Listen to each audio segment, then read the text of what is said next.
Buenas. ¿Sabes si falta gente? ¿O son ustedes 17 nomás? Algunos estábamos llegando. Ah, ok, perfecto, gracias.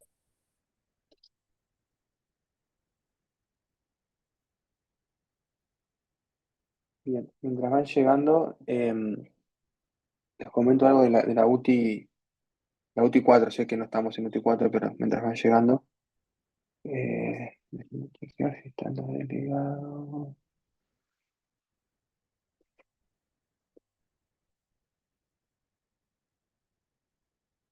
Está Santiago. No, la clase que viene, vieron que es la clase, la UTI 4, el 16, previa a la evaluación del del viernes 18. ¿Ah? Eh, en esa clase la idea es con su clase de consultas, todas las consultas que ustedes quieran ver, todos los temas que ustedes quieran ver, poder conversarlos, ¿no? Y obviamente cualquier consulta que tengan, ya sea de la parte de corazón, la parte de la función, la estructura, los tejidos sanguíneos, lo que vamos a ver mañana en médula ósea. eh, la idea es que ustedes puedan sacarse todas las dudas para que tengan una buena puntuación en la evaluación del viernes, ¿bien? En esa clase no se pasa la lista, así que si hay alguien que no tiene dudas, no tiene consultas, si no quiere asistir y prefiere usar el tiempo en estudiar u otra, no sé, otra cosa, no hay problema. ¿Tá? Pero quería un poco avisarles eso para que supieran que la idea es que ustedes vengan con consultas o preguntas, ¿tá? Y que no pasa problema con la lista, no va a haber asistencia. ¿Tá? Una consulta, profe. ¿Cuál era el Sí, libro que nos Jessica. recomendaba para esos temas? Es, hay varios libros. El más utilizado para la parte de estructura es el Ross y para la parte de funciones y Bernie Levy. Pero también tenés el Genesis, tenés el Bloom para estructura o el Husey para la parte de función. Si te fijas en cada clase que doy, la segunda diapo, la primera diapo, la Sí, segunda sí, ahí va. diapo, está siempre la bibliografía y siempre la menciono en todas Ok. las clases. Ahí le puedes ver.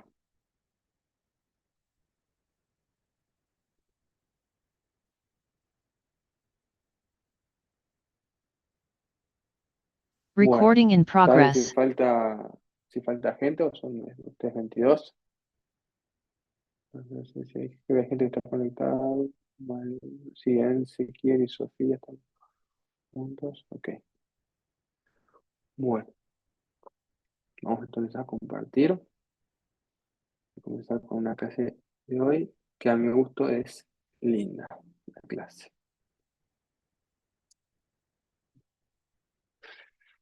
Bueno, el día de hoy vamos a ver el tema fertilización o fecundación, que básicamente es la unión de los dos gametos, tanto masculinos como femeninos, que venimos conversando a lo largo del curso. Vimos todo el desarrollo de los gametos eh, femeninos, luego vimos todo el desarrollo de los gametos masculinos, y ahora vamos a ver la unión de estos dos gametos para luego entrar ya en los temas de embriología, que es la formación de un nuevo individuo a partir de la unión de estos dos gametos. ¿Bien? Esto obviamente la unión de los gametos no siempre sucede, de hecho van a ver que es excepcional que suceda, y es algo que se da o que lo vamos a abordar para el mundo mamífero, para el mundo humano. ¿Ah?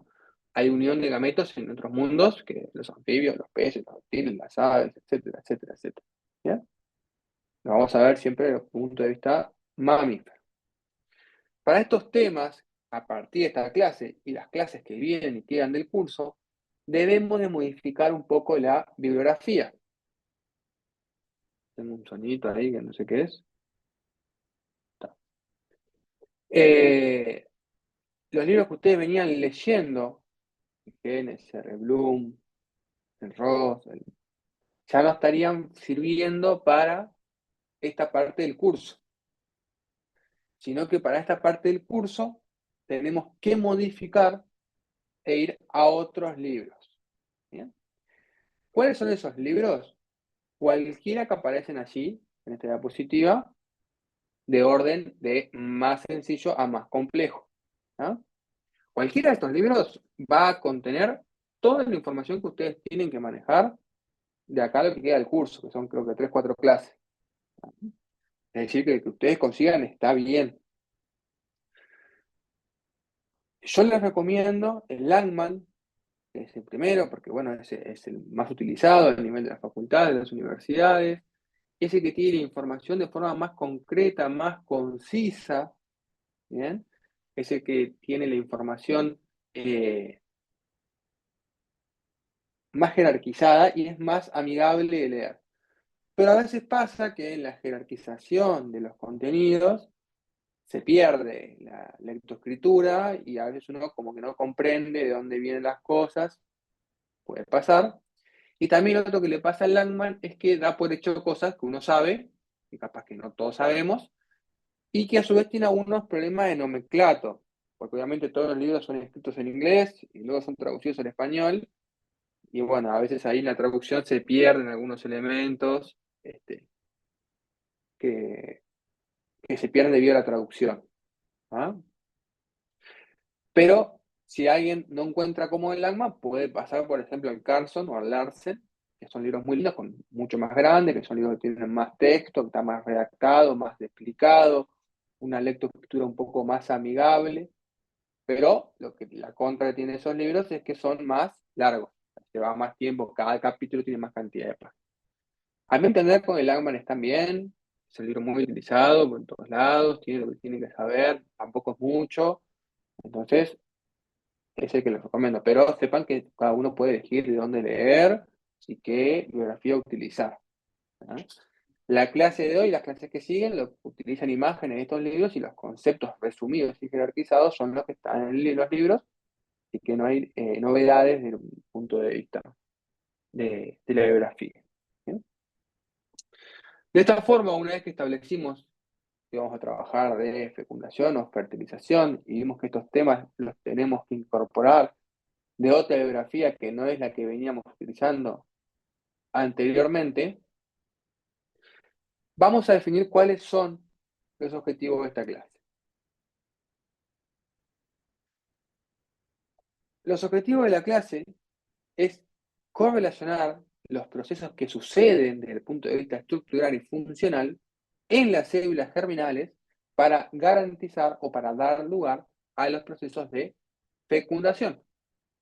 Se deberá comprender a nivel estructural este proceso, identificando cada una de las etapas, y luego finalmente introducir las primeras etapas del desarrollo embrionario o segmentación, para luego trabajar más adelante la embriogénesis y la placenta. Estos son como los puntos que vamos a ir siguiendo a lo largo de esta clase, que es como un cuentito. Van a ver que es como un cuentito que vamos a ir contando. ¿Bien? ¿Cómo se organiza la clase?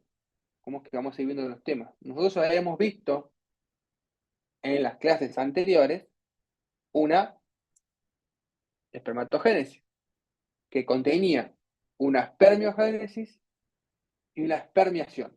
Recordemos, la espermatogénesis era el proceso de formación de los espermatozoides, la espermiogénesis es el proceso de maduración de las espermátidas y la espermiación es la liberación de los espermatozoides. Una vez que sucedía esta liberación, eran liberados los espermatozoides, llegamos a un proceso de maduración, en lo cual los espermatozoides maduraban producto de su traspaso por el epididimo. Había una maduración de los espermatozoides, a los cuales se iban siendo activados por diferentes sustancias hasta cumplir la adquisición de determinadas características. Por último, estos espermatozoides eran eyaculados, pasaban a través de los conductos deferentes, pasaban por las vesículas seminales, pasaban por la próstata, eran eyaculados para acceder hacia el tránsito genital femenino. Cuando sucede eso, y los espermatozoides llegan y acceden tránsito genital femenino, tiene que haber una migración. Estos espermatozoides tienen que migrar dentro del tránsito genital femenino hasta llegar al gameto femenino. Y de esta forma se produce la inseminación, que es la presencia de gametos masculinos en el tránsito genital femenino. Una vez que se produce esto, puede o no ocurrir la fecundación. ¿Por qué? Porque para que ocurra la fecundación, tiene que haber un óvulo, un ovocito, que pueda ser fecundado. No alcanza con solamente la inseminación, sino que tiene que haber un óvulo. Para que ese óvulo esté allí, tiene que haber habido una migración. Otra vez se me olvidó el sonido este. Una migración. Esa migración que partió a partir de la ovulación. Recuerden, ese ovocito llegó al tránsito genital femenino una vez que fue ovulado, y esa ovulación fue permitida porque hubo una maduración, y esa maduración fue producto de un proceso de generación de gametos femeninos, que es la ovogénesis. Entonces uno puede seguir esta vía de cómo sucede la fecundación. Fíjate que está en el centro, uno puede ir desde la ovogénesis hasta la fecundación, o de la espermogénesis hasta la fecundación, o uno puede verlo como dos etapas separadas. Por un lado la parte masculina, por un lado la parte femenina, el encuentro de ambos gametos, fecundación. ¿Bien? Y este esquema, que es como se organiza un poco en la clase, está bastante resumido por esta imagen, en la cual tenemos, por un lado, los gametos femeninos, por otro lado, los gametos masculinos, toda su formación y maduración detallada. Ustedes ya vieron que tenemos que, por ejemplo, más o menos se demoran 2 meses en la producción de un espermatozoide en los humanos. ¿Bien? Este proceso de espermatogénesis, espermiación y espermiogénesis demora 2 meses hasta que se produce un espermatozoide maduro. Por el otro lado, la formación de los ovocitos sucede en etapa fetal y luego no hay más formación, sino que lo que hay es una maduración a partir de la pubertad, y que esa maduración de ese ovocito demora 28 días, cada 28 días madura un ovocito, o sea que uno piensa, demora la mitad de tiempo en madurar un ovocito que madurar un espermatozoide. ¿Bien? Luego se produce la liberación de este ovocito, hay una migración a través de las trompas de falopio o oviducto, y luego el espermatozoide que ingresó por la cavidad uterina va o no a encontrarse con este ovocito en el oviducto para que pueda ocurrir la fecundación. Por supuesto que para que todo esto suceda, tiene que haber determinadas condiciones favorables y importantes, casi que excluyentes. ¿Cuál es el principal órgano que va a regular que las condiciones estén dadas para que esto suceda? La hipófisis. La hipófisis va a ser el principal órgano que se va a encargar de la maduración, tanto de la parte genital femenina como de la parte genital masculina. Y a su vez va a ser el sector del cuerpo que se va a encargar de preparar a estos órganos para que pueda ocurrir la fecundación de forma adecuada. Si no existe un oviducto preparado, si no existe un ovario correctamente madurado, si no existe un útero preparado, como vamos a hablar después, no va a poder ocurrir nunca la fecundación. Entonces va a haber un gran órgano central que está muy lejos de los aparatos genitales masculinos y femeninos, está en el cerebro, está bastante alejado de donde sucede la acción, por así decirlo, y va a ser quien se va a encargar de regular toda esta situación. ¿Bien? Esa va a ser la hipófisis, que a través de sus hormonas va a equipar a todos los sectores de los órganos, masculinos y femeninos, para que puedan cumplir la función de fecundación. Vamos a ver ahora, paso a paso, cada una de las etapas de la fecundación y cómo llegan a producirse el encuentro entre estos dos gametos. ¿Bien? Recordemos que el folículo primordial va a estar retenido en el diploteno de la profase 1 de la meiosis. A partir de allí, producto de la elevación de concentración de LH y FSH, se reclutan y se empiezan a madurar los folículos secundarios, por lo cual se va a retomar este diploteno y va a seguir avanzando en la meiosis. Esto va a llevar a un crecimiento del folículo ovárico a través de la proliferación de la capa folicular, de las células foliculares, hasta la formación de una cavidad antral para generar el folículo secundario. Por supuesto que este folículo secundario va a estar rodeado de la de la teca interna y la teca externa.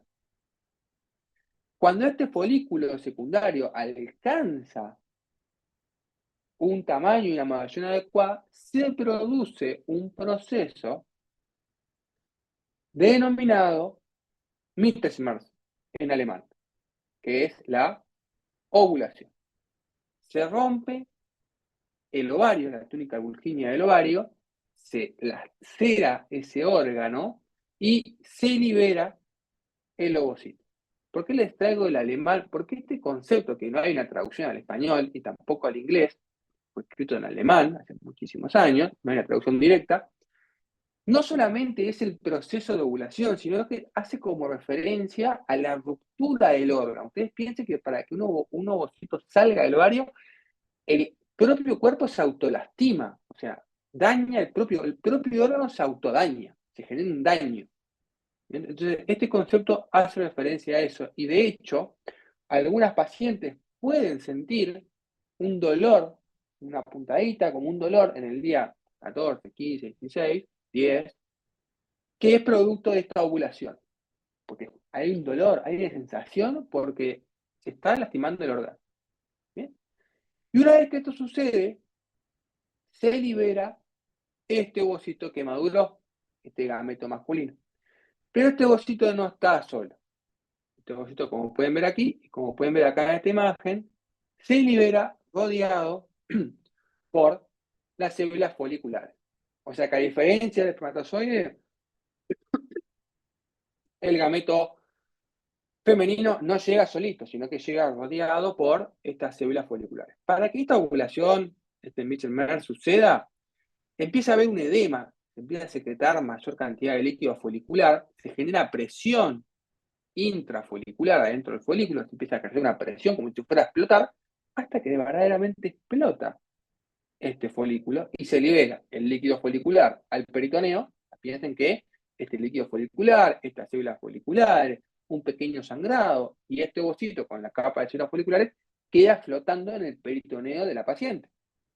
¿Bien? Queda flotando allí en el abdomen.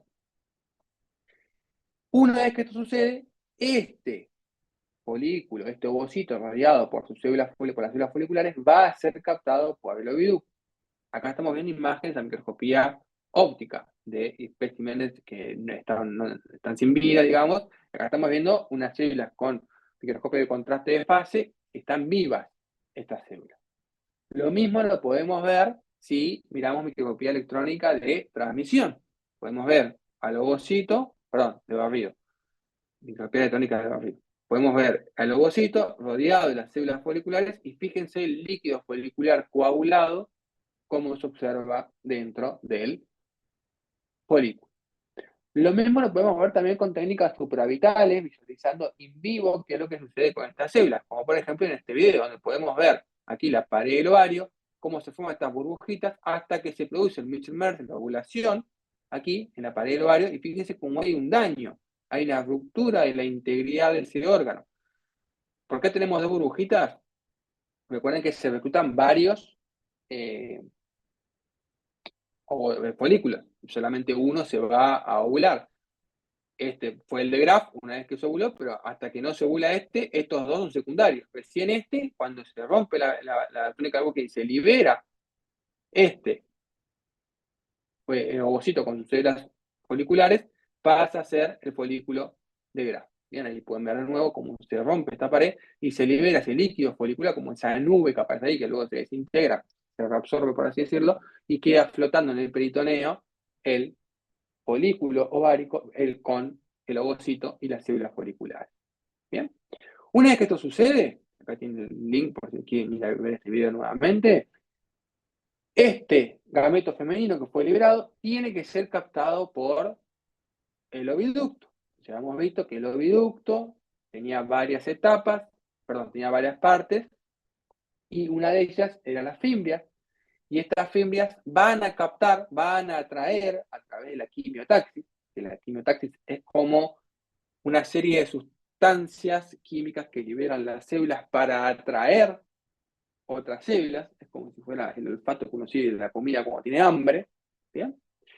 Y a su vez también se produce porque existe un batido ciliar del epitelio cilíndrico ciliado de las fimbrias. Ocurre un batido de las fibras, empiezan a mover, como atrayendo, generando una corriente, este líquido peritoneal, para que el folículo pueda llegar al oviducto. A su vez también aumenta la contractibilidad de las células musculares lisas presentes en la túnica muscular del oviducto, justamente para que una vez que tome contacto este gameto con las fibras pueda ser velozmente transportado hacia el interior del oviducto. De esta forma se genera la captación. Esta captación puede tener algunos problemas, como por ejemplo puede pasar que no haya contractibilidad del oviducto, puede pasar que en el síndrome de Cartagena se alteran las dineínas de los microtúbulos de las cilias, que vimos en la UTI1, no haya movimiento de batido ciliar y no se genere esta corriente entrante del líquido peritoneal y no se capte el ovocito, y eso va a determinar que el gameto femenino nunca llegue a el oviducto. Puede haber 700.000 espermatozoides, puede haber una gran inseminación, pero si no hay gameto femenino no va a ocurrir la fecundación. ¿Bien? Una vez que es captado este gameto femenino, este ovocito, por el oviducto, va a empezar a transcurrir una migración de este ovocito. Y esta migración demora, no es inmediata, ¿bien? Demora. La persona ovula, día entre 10 a 20, vamos a poner el 14 como término medio, y que el ovocito llegue al lugar de la trompa uterina al oviducto demora 3-4 días. ¿Bien? Y tiene dos fases. Una fase lenta, que es el transporte por la ampolla, que más o menos dura 3 días, y luego una fase rápida de 8 horas, muy cortito, que va hasta el útero. ¿Por qué tiene dos fases? Porque en el caso que haya habido, que haya habido una inseminación, la fecundación va a suceder en la ampolla. Entonces, el transporte del oviducto, del ovocito a través del oviducto, por la ampolla es lento, como dando tiempo a que los gametos masculinos puedan llegar y puedan fecundar estos ovocitos. Y acá van a pasar dos cosas, o se va a fecundar o no se va a fecundar. En cualquiera de las dos situaciones es imperioso que este gameto femenino masculino o el femenino solo siga su avance hacia el útero, por dos motivos. Vamos a suponer la opción de que no se sucedió la fecundación. Este ovocito tiene que ser descartado, tiene que ser eliminado, tiene que ser absorbido. ¿Por qué? ¿Por qué tiene que ser absorbido, eliminado velozmente? Porque el ovocito contiene una información genética totalmente diferente al resto del cuerpo. Entonces puede desencadenar una reacción inflamatoria. De esta forma, este ovocito debe ser descartado velozmente. Por eso es que el transporte hacia el útero tiene que ser veloz para que pueda ser degradado por los macrófagos uterinos, como vamos a ver a continuación. Otra opción, la segunda opción, hubo una fecundación. Encontraron gametos masculino y femenino, hubo fecundación, se formó un nuevo individuo. Velozmente tengo que transportar a ese nuevo individuo hacia la seguridad de la cavidad uterina, para que pueda estar protegido, pueda estar nutrido. tengo que garantizar la supervivencia de ese nuevo individuo. Por eso es que la trompa de falopio tiene un transporte lento y un transporte rápido con los gametos femeninos. Acá en este video podemos ver un ejemplo de cómo se transporta a través de el oviducto este ovocito. Obviamente esto es una recreación de muchas imágenes sacadas sucesivamente, ¿bien? Pero se te está viendo cómo se mueve. Y fíjate que se mueve lento. 46 micras por segundo.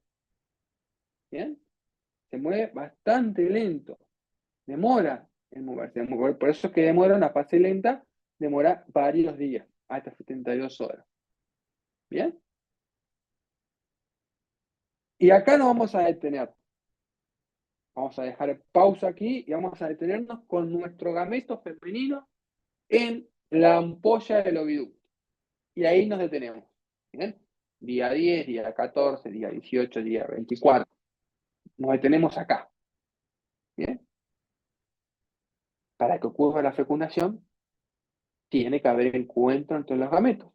O sea que tiene que haber sucedido la maduración, la formación, la eyaculación y la inseminación de los gametos masculinos. Estos gametos masculinos que fueron formados en el testículo y que migraron a través de la BTT y los conductillos deferentes hasta llegar al epidídimo. Aquí en el epidídimo, los espermatozoides más o menos están 2 semanas, 12 días, y sucede la maduración de los espermatozoides. Recordemos que este epidídimo contenía una cabeza, cuerpo y cola. Recién, cuando los espermatozoides llegan a la cola del epidídimo, son completamente maduros. Hasta entonces no son maduros. ¿Bien? Ahora, no alcanza con solamente que maduren estos espermatozoides. Se formaron, se maduraron, pero tiene que haber una eyaculación. Es decir, que los espermatozoides tienen que atravesar los conductos deferentes, pasar por la vesícula seminal, pasar por la próstata, atravesar toda la uretra y ser eyaculados. ¿Bien? Esta eyaculación, a diferencia de la ovulación femenina, donde solamente se libera uno o, en casos raros, 2 o más ovocitos, en el caso masculino, la eyaculación libera entre 40 a 300 millones de espermatozoides. Es decir, que ese ovocito que fue liberado es superado por varios millones de gametos masculinos. ¿Bien? Para garantizar la supervivencia de estos gametos masculinos, se mezcla los espermatozoides con el líquido seminal y líquido prostático para darle más energía a estos gametos masculinos. ¿Por qué se libera una gran cantidad? ¿Por qué el cuerpo hace tanto esfuerzo en liberar gran cantidad de gametos masculinos? ¿Por qué les da tanta minerales, iones, fructosa, metabolitos, los alimentos? ¿Por qué los cuida tanto y por qué son tantos? Que no es uno solo, como es en el gameto femenino. Porque estos gametos masculinos van a ingresar al cuerpo de una hembra mamífera y se van a tener que lidiar con todos los elementos defensivos del sistema reproductor femenino. Primero, de ocurrir una adecuada eyaculación en un sitio anatómico adecuado, estos van a tomar contacto con la vagina. La vagina contiene un pH ácido, y eso está bien porque protege de las infecciones genitales bajas, inhibe el crecimiento de la flora bacteriana. Pero cuando las células de los gametos masculinos llegan a la vagina y se encuentran con este pH ácido, que es el pH del vinagre, por ejemplo, las mata, las destruye. Es muy ácido el medio. Por eso es que el líquido seminal contiene un pH básico.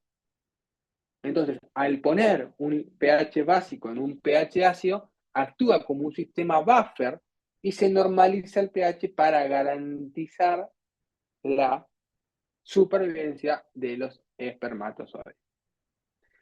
Estos espermatozoides fueron depositados, y sucedió anatómicamente adecuado, en la vagina.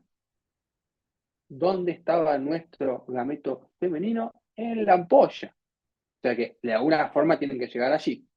Para poder llegar allí, tienen que adquirir motilidad, tienen que poder mover estos espermatozoides. Entonces piensen que hasta ahora el espermatozoide nunca se movió, fue siempre transportado por contracciones rítmicas del músculo liso, nunca por sí solo.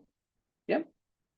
Y esta motilidad se adquiere con un pH un tanto ácido, entre 6 y 6.5, que se encuentra dentro del útero.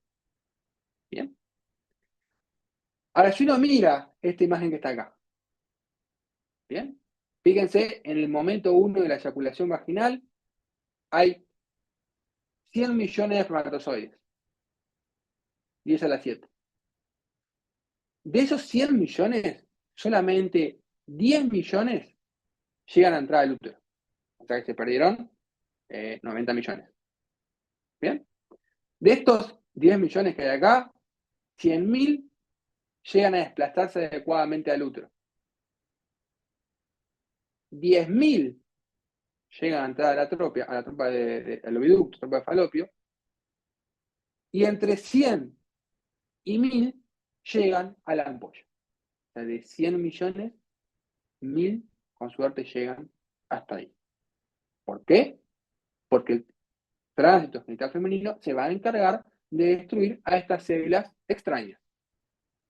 Por ejemplo, con pH ácido. Por ejemplo, con la destrucción de espermatozoides por el sistema inmune femenino. Bien. Otros elementos que tiene el sistema genital femenino para evitar que estas células extrañas ingresen al cuerpo y tomen contacto con este gameto que tanto costó producir. El moco cervical. El moco cervical presenta dos variables. Tenemos moco E y moco G. Que este moco varía según la etapa del ciclo. La etapa del ciclo ovulatoria y la etapa del ciclo folicular. Tiene un moco E por gran contenido de estrógeno, que es un moco viscoso con gran contenido de agua. Bien. Y el moco G es un moco que hay gran cantidad de progesterona que tiene menos cantidad de agua y es más viscoso, presenta más viscosidad. De esta forma, si uno evalúa el moco genital femenino, puede saber en qué etapa del ciclo está la persona. Si está en etapa folicular o en etapa ovulatoria. ¿Por qué? Porque el moco el moco G, si uno toma una gota de ese moco genital, uterino, y lo pone en un portaobjetos y lo deja secar, va a cristalizar en forma de hoja de lecho. Por lo tanto, la observación del moco uterino funciona como un método de anticoncepción natural. Pues se supone que si la mujer está en la etapa G, el moco G, ya ocurrió la ovulación y no es fértil. No puede ocurrir la fecundación. Obviamente esto es muy... perdón, al revés, si está en moco E, no hubo todavía ovulación y la mujer todavía no es fértil. Si está en moco G, hubo la ovulación y la mujer puede ser fértil. ¿Bien? Obviamente esto no es 100% fiable, pero era el método que se usaba hace muchos años cuando no existían otras técnicas, como por ejemplo todos los técnicos anticonceptivos que hay ahora. ¿Bien?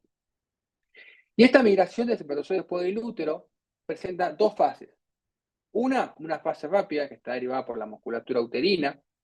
¿Bien? El útero se contrae y ayuda a que los espermatozoides vayan avanzando. Y una fase lenta que está dada por el batido del flagelo de espermatozoides. El flagelo del espermatozoide tiene una velocidad sorprendente. Es muy, muy veloz el espermatozoide. Se puede mover de 2 a 3 milímetros por hora. Fíjense, para una célula de pocas micras, moverse 3 milímetros por hora es una gran velocidad. ¿Bien? Estos espermatozoides se acumulan en el istmo, en la puerta de entrada, y son captados por el epitelio del oviducto. ¿Bien? ¿Qué pasa acá? Hasta ahora el útero, dentro de todo, había ayudado al espermatozoide, había sido como el aliado, ¿no? Le bajó el pH, hubo contracciones rítmicas musculares para poder que puedan llegar al oviducto, pero cuando llegan al oviducto, se encuentran con el epitelio del oviducto, ese epitelio cilíndrico ciliado. Y las cilias atrapan a estos espermatozoides y lo dejan inmóvil. Por suerte, en este preciso momento, el espermatozoide sufre unas modificaciones en la membrana plasmática que se denomina capacitación, donde el espermatozoide modifica su membrana plasmática, se elimina el colesterol, se modifican glucoproteínas y genera una hiperactivación flagelar. Ese flagelo empieza a batirse como loco para poder liberarse de las cilias de este epitelio tubárico y poder nadar en contracorriente. Porque recuerden que el batido ciliar estaba trayendo al ovocito hacia el útero. Por ende, el espermatozoide va en contracorriente del batido ciliar. Esta capacidad fecundadora de los espermatozoides más o menos dura 80 horas. ¿Bien? Unos 24, 48, unos 4 días. Una vez que hubo una inseminación, más o menos 4 días de capacidad de fecundación. Por eso es que está todo bien con la cristalización del lecho y todo, pero una vez que se produjo la ovulación y el espermatozoide vive adentro del útero y adentro del oviducto unos 4 días. ¿Bien? Este hiperbatido flagelar, que aquí lo podemos ver, fíjense cómo se mueven los espermatozoides, bien, a toda velocidad, como pueden ver acá en este video, se genera por la capacitación, proceso fundamental. Aquellos espermatozoides que no se capacitan, como este que está acá, o este que está acá, no se van a mover adecuadamente y no van a tener capacidad fecundatoria. Lo otro, esta capacitación dura poco tiempo. Fíjense cómo se agotan la movilidad del espermatozoide. Va moviendo, se va moviendo. Fíjense que este de acá se activa, ahí se mueve, se activa, y luego se agota. Bien.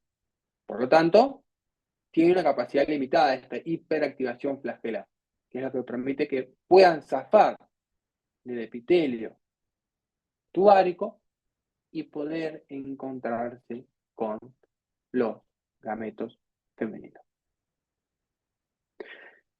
El espermatozoide entonces atravesó el pH ácido de la vagina, atravesó el útero, llegó al istmo, se capacitó y está entrando y está atravesando la corriente en contra tubárica y los cilios del oviducto. Y si hay suerte, si todo esto sucede, y todo esto se da, y todo viene estadísticamente improbablemente bien, llega y se encuentra con el gameto femenino y se produce la inseminación. Que la inseminación habitualmente ocurre en la ampolla, pero puede ocurrir en otros lados. ¿Bien? Esta inseminación, que los espermatozoides son atraídos por este ovocito, por esta quimiotaxis que yo le comentaba, donde se libera con unos productos químicos que atraen a estos espermatozoides, como pueden ver acá, acá ven uno, acá ven otro, este es el ovocito, este es en la zona pelúcida, ¿bien? Y estos espermatozoides rodean completamente a este ovocito, ¿bien? Acá tenemos un montón de espermatozoides que se están moviendo alrededor de ese tubo de ensayo, y en la señal se libera un producto químico similar al que libera el ovocito, se libera acá, donde aparece en la imagen. Y fíjense cómo cuando se libera ese producto químico, todos los espermatozoides van corriendo hacia ahí y se congregan ahí. Eso es lo que hace el ovocito, libera un producto químico que atrae a todos los espermatozoides. Por lo tanto, pensemos todas las cosas que tienen que pasar. Tiene que haber una adecuada formación de los gametos masculinos, una adecuada maduración, una adecuada eyaculación. Tiene que haber una adecuada formación de los gametos femeninos, una adecuada ovulación, una adecuada captación y una adecuada migración. Posteriormente, los gametos masculinos tienen que ingresar al pecho vaginal, sobrevivir a eso, para llegar al útero, capacitarse, hiperbatido flagelar, llegar a la trompa uterina, vencer el epitelio cilíndrico ciliado, vencer la contracorriente, captar la señal del ovocito y llegar al ovocito. De verdad, las probabilidades son muy, muy bajas. Es muy raro que esto suceda. Por eso es que la famosa frase, la fecundación es un milagro, porque de verdad es muy bajo que esto suceda. Tienen que darse muchas variables de forma adecuada para que suceda. Sin embargo, para nosotros, los humanos, la fecundación es algo más preocupante que aliviante, por así decirlo. ¿Bien? Y esta fecundación tiene varias etapas. Una vez que ocurrió el encuentro de los gametos, tenemos varias etapas que se dividen en tres fases. ¿Por qué? Porque falta que se unan los dos núcleos, núcleo masculino con núcleo femenino, se tienen que poder unir. Para eso tiene que pasar la atracción de la corona variada, la penetración de la zona pelúcida y la fusión de las membranas para que ambos núcleos se puedan encontrar. Primero, los espermatozoides tienen que atravesar esta capa folicular. Para ello, los espermatozoides que tienen su cola, pieza intermedia y cabeza, ¿se acuerdan que tenían en aquel proceso de espermiogénesis formada el acrosoma? Ese acrosoma contiene muchas hidrolasas que van a degradar el ácido hialurónico de la matriz extracelular de las células foliculares. Y para que eso suceda, estos espermatozoides tienen que generar la reacción acrosomal con la liberación de estos hialuronidasas para que puedan separar y vencer a la corona radiada. Ahora, los primeros que llegan no son los que van a fecundar al óvulo. Los primeros que llegan se activan demasiado temprano y nunca van a llegar al óvulo. Son los que se suicidan para que los demás lleguen. Porque una vez que piense como un muro, ¿no? Uno tiene un muro, va y primero se va, empieza a martillar, se cansa, se va. El que viene atrás ya tiene la ventaja del primero que fue a vencer a la corona radiada. De esta forma se van suicidando los espermatozoides, se van sacrificando para que los que vienen atrás puedan atravesar esta corona radiada. Una vez que atraviesa esta corona radiada, tiene que suceder algo fantástico, que es la fijación del ZP3 con el ZP de la zona pelúcida. Esta zona pelúcida que contiene estos ZP3, recuerden que vamos al lado de la ZP3, contiene el ácido ciálico que permite la fijación del espermatozoide.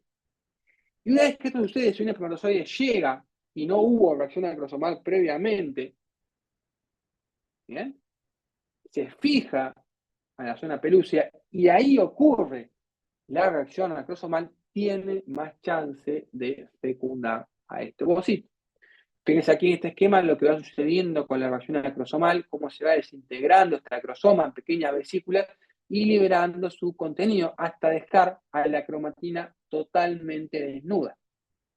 Bien, dentro de este acrosoma, esta reacción acrosomal, hay numerosas proteínas que permiten la degradación de la matriz extracelular de la zona pelúcida, la fijación, perdón, de la corona radiada, la fijación a la zona pelúcida, para que luego pueda ocurrir la fusión de las membranas.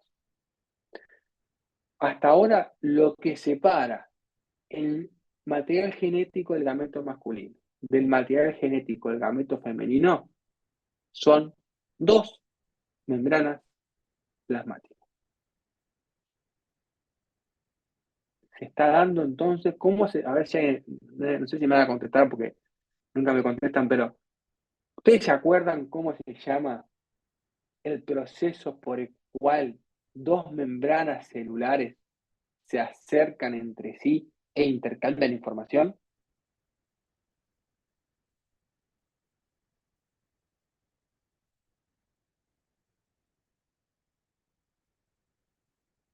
Ese acercamiento se denomina sinapsis.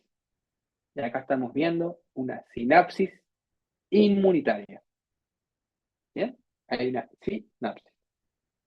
se acercan a estas dos membranas e intercambian información. Información que va a generar un cambio en la membrana plasmática del ovocito y en la membrana plasmática del espermatozoide para que se dé la fusión de las membranas y pueda ingresar esa cromatina del espermatozoide. ¿Qué es lo que pasa en el ovocito? Hay una activación una vez que el espermatozoide tomó contacto con la membrana. Y el ovocito tenía un montón de cuerpos laminares de ganglios corticales en su zona plasmática cortical, que una vez que se fusionan las membranas, se liberan estos ganglios corticales. ¿Para qué? Para evitar la poliespermia, porque en los humanos solamente un gameto masculino debe de fecundar a un gameto femenino. Entonces hay que evitar que los demás espermatozoides que vienen atrás ingresen también al ovocito, porque al suceder eso, se generarían enucleotídeas, individuos con muchos genes y el embarazo no sería a término y todo el esfuerzo y toda la probabilidad que se logró vencer y se logró hacer es nada. Entonces, tiene que evitarse la poliespermia. Para evitar la poliespermia, hay dos bloqueos. Uno es un bloqueo rápido, que despolariza el citoplasma del ovocito o lema, cambia su potencial de membrana, se vuelve más positivo y repele eléctricamente a los espermatozoides. Por otro lado, existe un bloqueo lento en el cual, producto de esta despolarización, se abren canales de calcio dependientes del voltaje, ingresa calcio, se libera los granos corticales, como si fuera una sinapsis química, se liberan neurotransmisores, que contienen proteínas que van a desintegrar a la ZP de la zona pelúcida. Al no haber ZP3, no se produce la fijación, y al no producirse la fijación, nuevos espermatozoides no se van a poder unir con el ovocito y no van a poder fusionar sus membranas para ingresar su material genético. Que podemos ver un ovocito que ya ingresó un espermatozoide y fíjense cómo se comienzan a formar pronúcleos, un pronúcleo masculino y un pronúcleo femenino. El ingreso del espermatozoide genera una serie de segundos mensajeros que se activan proteínas G, se abren cascada de señalización, se rompen los puentes disulfuro del ADN y se forma un pronúcleo masculino y un pronúcleo femenino. Estos pronúcleos se van a unir para dar lugar a un nuevo núcleo diploide con material genético totalmente diferente al ovocito, al espermatozoide y al individuo que lo contiene. Acá en este video podemos ver eso. El núcleo femenino, fíjense cómo ingresa el espermatozoide, ahí estuvo la meiosis, ahora ingresa el espermatozoide y se forman los otros dos pronúcleos. ¿Bien? Acá estamos viendo en este video la formación mejor, como sería anterior. Fíjense acá, ovocito. ¿Bien? Hay un montón de espermatozoides en el exterior que están queriendo ingresar. Acá ven uno, por ejemplo, que está queriendo ingresar hasta que va a llegar uno que ingresa. ¿Bien? Y sucede el ingreso del espermatozoide a través de la membrana. Fíjense acá. Bien, ahí se reactiva la meiosis del ovocito, y se forma el pronúcleo, ingresó el pronúcleo masculino, dos pronúcleos, femenino y masculino, y acá se fusionan estos dos pronúcleos y comienza a darse la primera mitosis. Ahí se fusionaron y primera mitosis. Listo. Dos células nuevas totalmente diferentes de lo que conocíamos, con información genética nueva. Por supuesto que esto sigue, ¿verdad? Estas dos células siguen con la mitosis y vamos a tener 4 células iguales entre sí y diferentes a todo lo demás. Esto pasa en cuestión de minutos, es muy veloz. Y esto se sigue, 4 células pasan a 8 células, 8 células pasan a 16, hasta llegar a la formación del blastoma. Como pueden ver, para que esto suceda tiene que haber muchas cosas. Tiene que pasar que los espermatozoides lleguen adecuadamente, se capaciten bien, etcétera, etcétera. Tiene que pasar que los ovocitos sean ovulados adecuadamente y tiene que pasar que el encuentro de estos dos gametos suceda adecuadamente. Aquí en Uruguay, en la Facultad de Medicina de la UDELAR, hay varias líneas de investigación que están lideradas por estas mujeres que se encargan de generar técnicas de reproduccción asistida para favorecer los procesos que veníamos hablando anteriormente. ¿Bien? Ya que una vez que son liberados, los espermatozoides tienen que fecundarse adecuadamente, tienen que capacitarse adecuadamente, el ovocito tiene que crecer, tiene que ser liberado adecuadamente, y el encuentro entre los dos gametos tiene que darse de forma adecuada. Acá lo pueden ver en esta imagen que aparece acá. Tenemos la liberación de los ovocitos. ¿Bien? La ovulación. Esto es captado por las fimbrias. Por otro lado, a través del útero y la vagina llegaron los espermatozoides que migraron todo por acá y lograron encontrarse con el ovocito. Ocurrió la inseminación. A partir de allí empieza la fecundación. 3 etapas. Atravesar la capa granular, atravesar la zona pelúcida, fusión de membranas. ¿Qué sucede? Comienza la mitosis y este nuevo individuo, este nuevo ser, es transportado velozmente hacia el útero. Y es lo que vamos a ver la clase que viene. ¿Bien? Antes que se vayan y termine, les quiero mostrar algo para que logren tener una idea conceptual de los procesos. Esto que les voy a mostrar a continuación son conceptos. Después ustedes tienen que ir a rellenarlo con el material bibliográfico. ¿Bien? Vamos a ver entonces un video en el cual sucede la fecundación del inicio. Se formaron los espermatozoides, son liberados hacia el epidimo, el conducto deferente, son eyaculados y llegan a la vagina femenina, en la cual se encuentra con este pH ácido que los desintegra, los termina por matar. Los que sobreviven siguen atravesando la vagina gracias al buffer del líquido seminal para llegar al exocervix o al cuello uterino. Una vez que llegan allí, producto de la quimiotaxis y producto de las contracciones rítmicas del útero, ingresan hacia la cavidad uterina.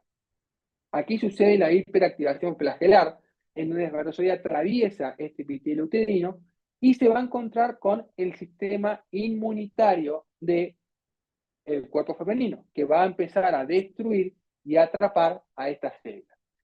Si estos espermatozoides se activan muy tempranamente, no van a llegar a poder atravesar el útero y van a quedar atrapados dentro del útero y se van a ser desintegrados por el sistema inmune femenino, los macrófagos, que atrapan a estos espermatozoides y los desintegran al fagocitarlos.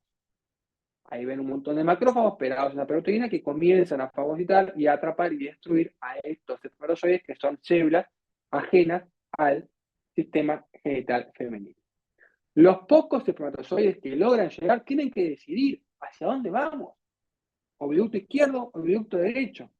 Depende de la capacidad que tengan de sensar y sentir esa quimiotaxis, esas feromonas, ese olfato que está liberando el oviducto. Este oviducto que contiene al ovocito con su corona radiada que fue liberado.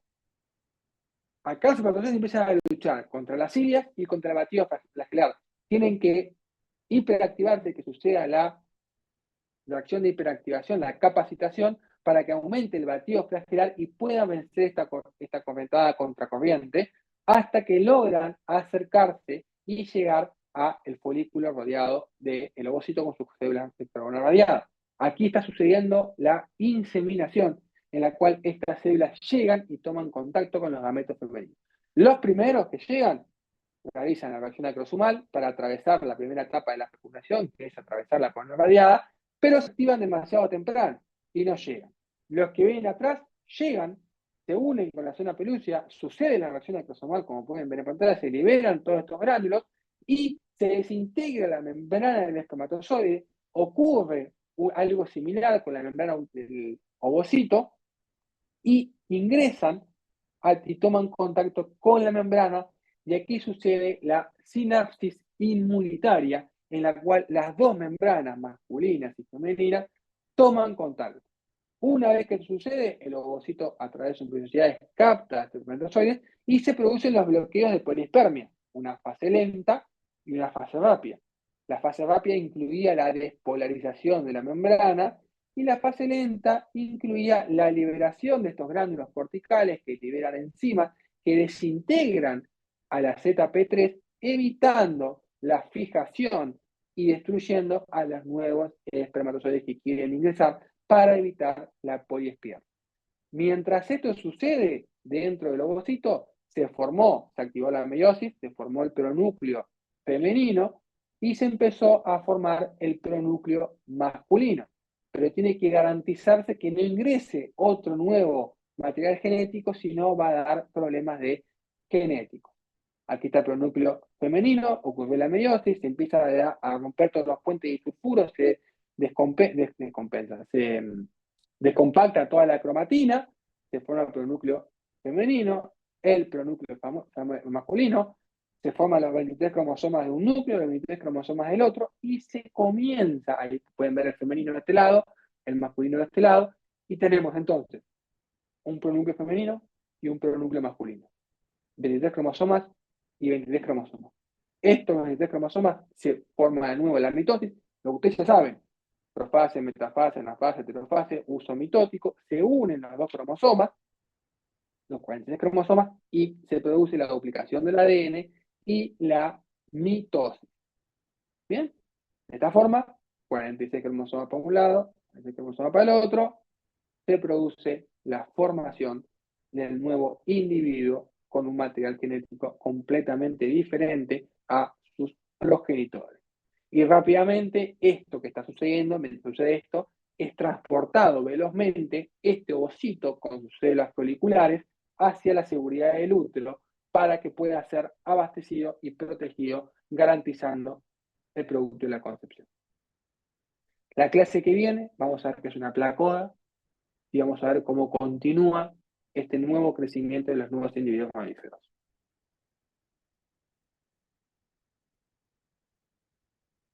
¿Dudas, preguntas que tengan?